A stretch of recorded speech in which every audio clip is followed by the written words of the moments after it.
Hello everyone, my name is Joe Stanko and I'm the Equine Extension Associate for the Eastern region of Pennsylvania's 4-H horse program. I'd like to welcome you all to the fourth video in our series highlighting our 4-H equine knowledge contests. Again, I'd like to take this opportunity to remind everyone that our equine knowledge contests have moved on to separate days, with our horse bowl and hippology contests being held on May 11th and our horse judging contest on June 14th. In this video, we'll focus on developing a set of oral reasons for a horse judging contest, explain what oral reasons are and why they are so important, how to efficiently take notes while judging a class, organizing a format that makes sense and is easy for reasons to remember, how to use the appropriate terminology when building a set of reasons, tips on presentation and practice, explain how reasons are scored, and resources to create and improve your reasons. To review from previous videos, oral reasons are usually the most difficult part of competitive horse judging. It can be the most challenging and sometimes frustrating. However, if you break it down into smaller pieces, understand the structure, the format, and the terminology that's involved, it becomes much easier, and you can even have some fun with it. But it won't get any easier unless you practice, and practice a lot. Weekly, sometimes several times a week, or even daily when leading up to a contest. So what are oral reasons? Oral reasons are an organized presentation or speech given from memory that allows us to explain and defend to the official why we placed the class the way we did. Reasons are comprised of accurate, factual content that is also descriptive and comparative and use horseman-like terminology. Reasons are given privately to an official in under 2 minutes time, and again, just from memory. So beginning with note-taking, contestants should learn to use some form of shorthand for taking notes while judging. They may even create their own abbreviations or symbols. And I would encourage them to first write down key identifiers for each horse, then the good and bad qualities for each horse. These notes will then be converted into their reasons. In a judging contest, contestants are given 17 minutes to judge halter classes, and then performance classes may take more or less time. It's important not to miss something while taking notes. And I would suggest holding your notebook at eye level and not down by your waist or in your lap. It's also important to use this time wisely by concentrating on the class and collecting as much information as possible in their notes. While evaluating horses, circle the notes that determine each horse's placing in the class. These key traits might be described at the beginning of each pair within a set of reasons. By developing a system of abbreviations for note-taking, you can save valuable time when observing the class. This is particularly important in performance classes when a horse can break gait or go off pattern within seconds. Develop your own note-taking system and a set of abbreviations that's easy for you to remember. Some examples can be seen here, but again, it's important for contestants to use or create their own system for abbreviations or symbols, because that'll make it easy for them to remember. It's also a good idea to use a stenographer's notebook when taking notes and preparing reasons. They're convenient in size and readily available. Seen here is an example note page set up to judge a halter class. The class name is located at the top of the page, and the horses numbered 1 through 4 along the left-hand side, and the positive traits are listed also on the left, and the negative traits are listed on the right. As the class progresses, you'll fill in not only the ID points but the qualities and faults for each horse in order to develop your reasons later on.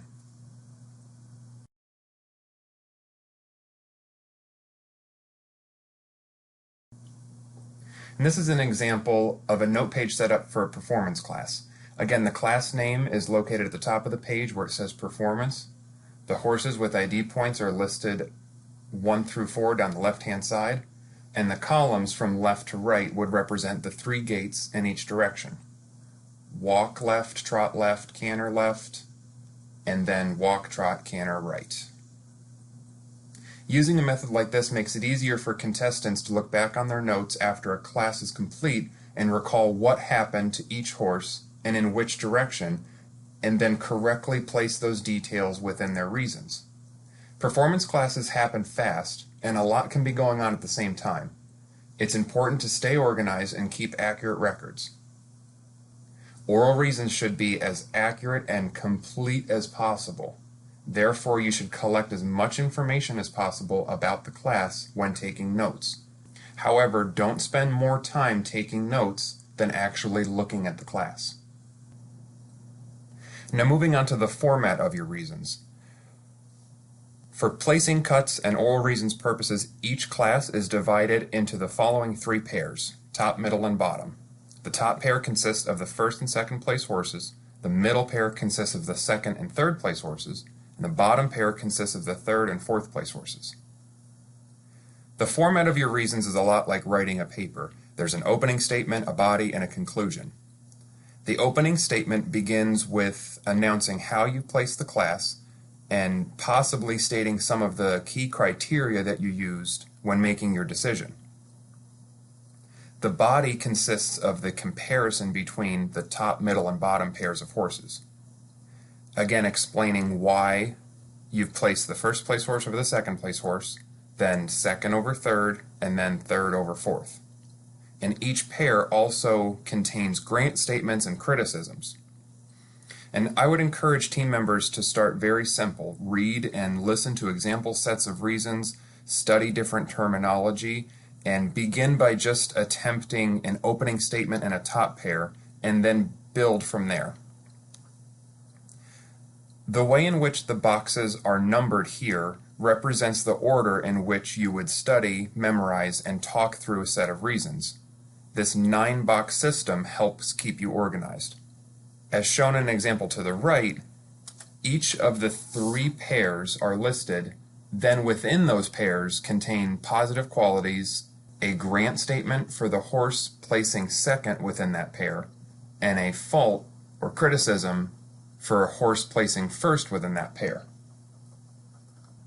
So again, from this note page on the left that was created earlier during the class, you'd fill in the reasons diagram using this 9-box system seen on the right. It's also helpful to keep your note page on the top portion of your steno tablet with the spiral binding on the bottom, and then the reasons page on the bottom portion of your steno tablet with the spiral binding on the top. And this will allow you to reference quickly to your notes while developing your reasons. Reasons should be logically organized so that it's easier for the official to understand and follow.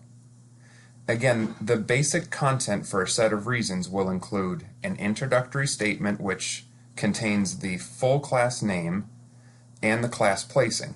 So for example, you would say, "Sir or ma'am, I place this class of 2-year-old stallions 1-4-3-2."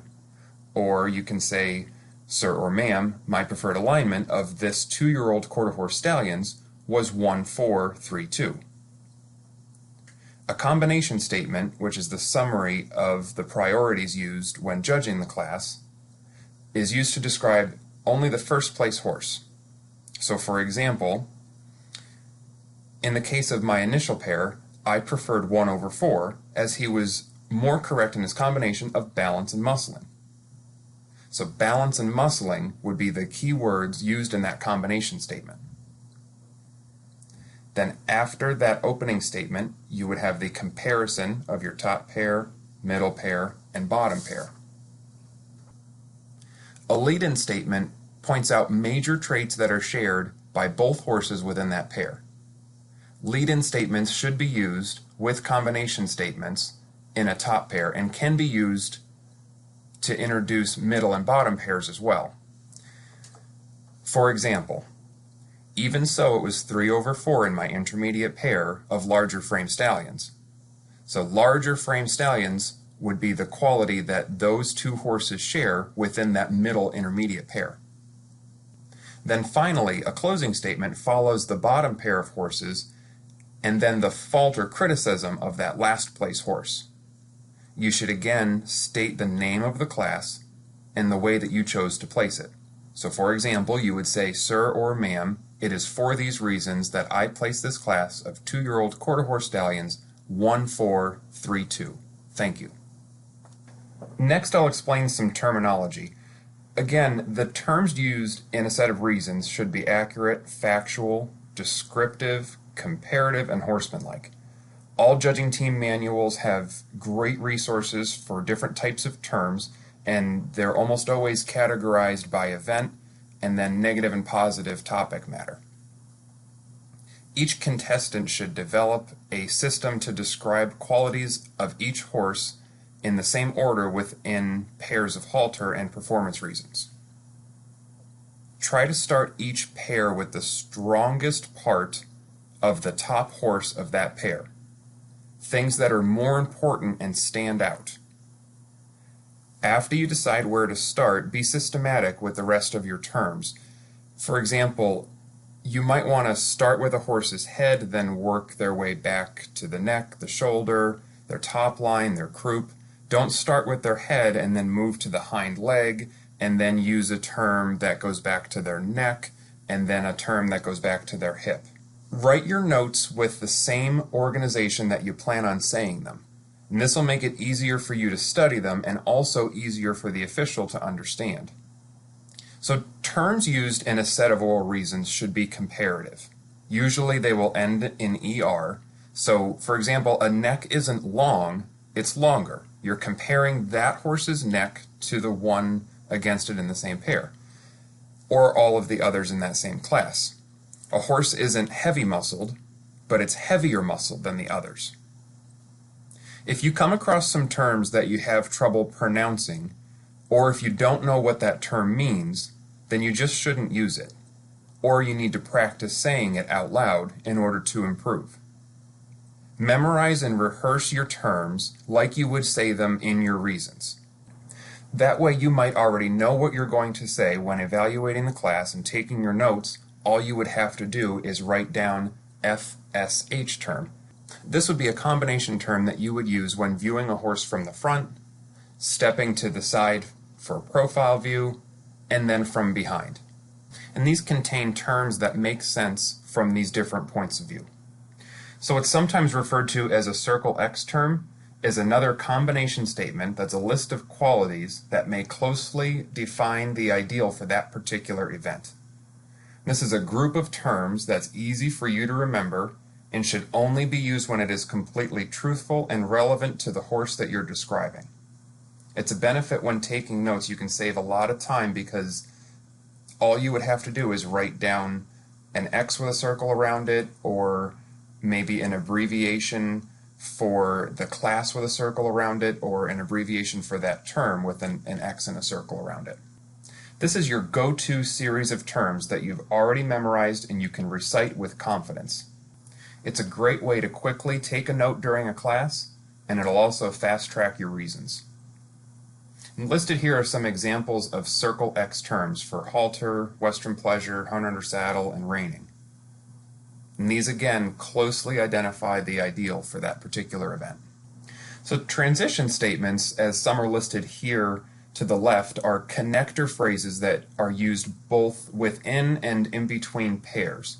They make reasons flow a lot smoother. Grant statements, which are pictured in the middle, are used to say something good about a horse that is placed below another. Rarely is a horse more ideal in all areas, so grants are almost always used. Correct grants can be extremely important to scoring well on a set of reasons. Don't just make something up so that it has a grant. It's recommended that you have 4 grant statements in your memory. You should always use a different grant statement in the 3 grant boxes within your reasons.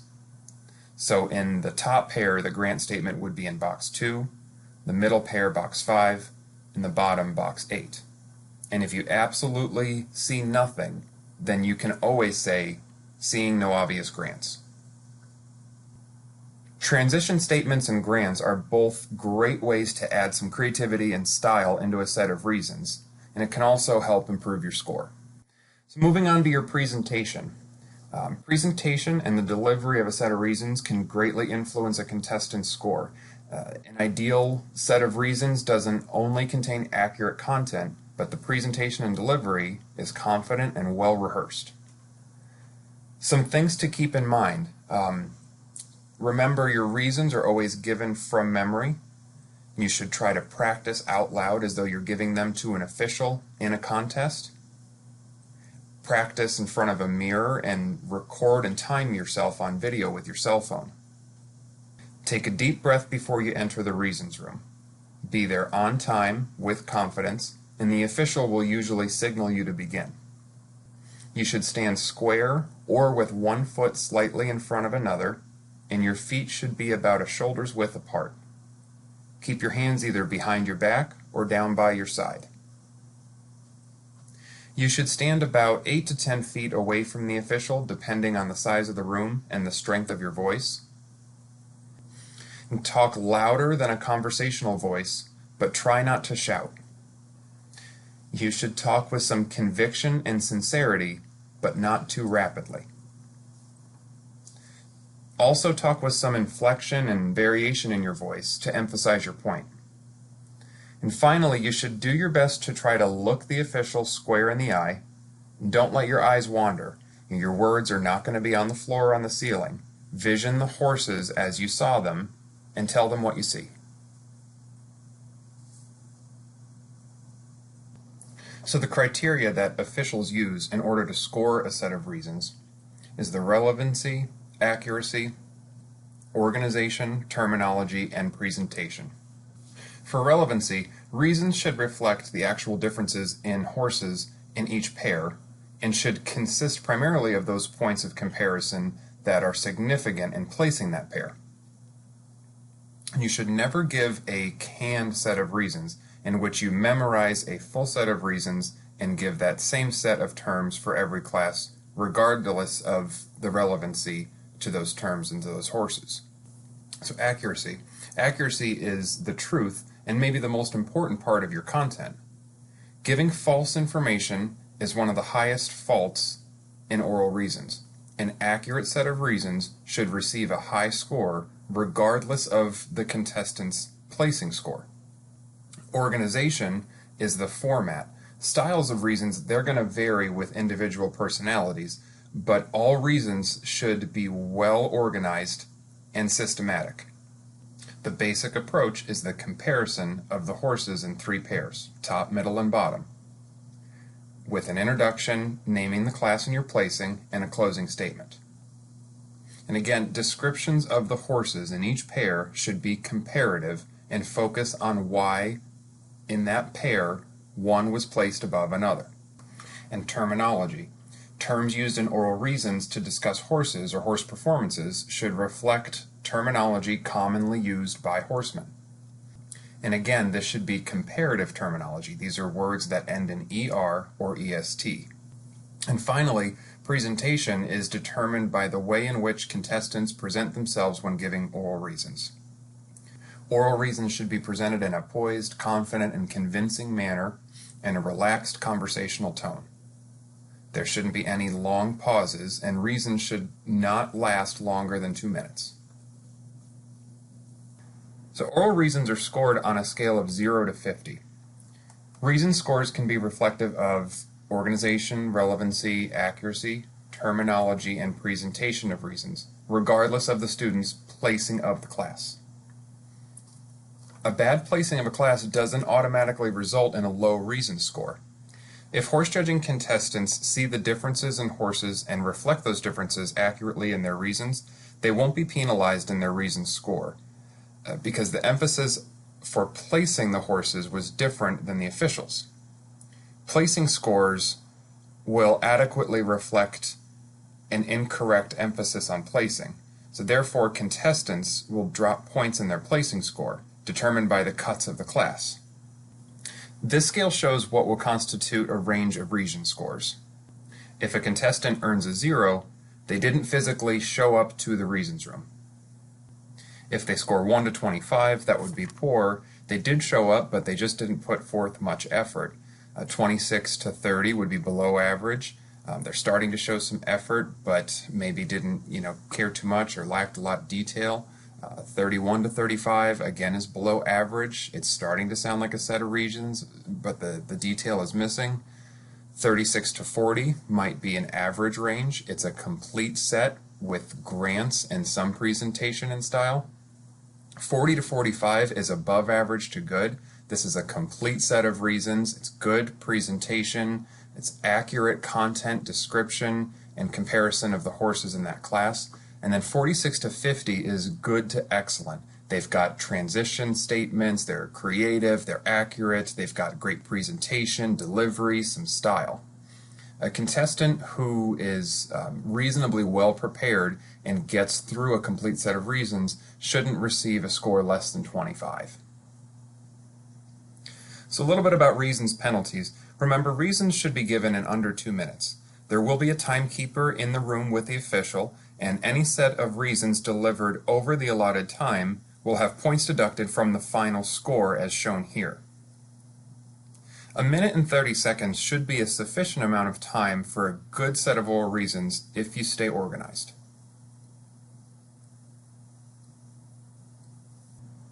So finishing up with some resources, again, I'd like to share with you this list of publications that I would encourage you to review and make available to your members during team practices. All of the horse judging manuals for breed associations or collegiate judging team manuals that are available will have lists of terms and sample sets of reasons that are a great resource for any judging team member to have.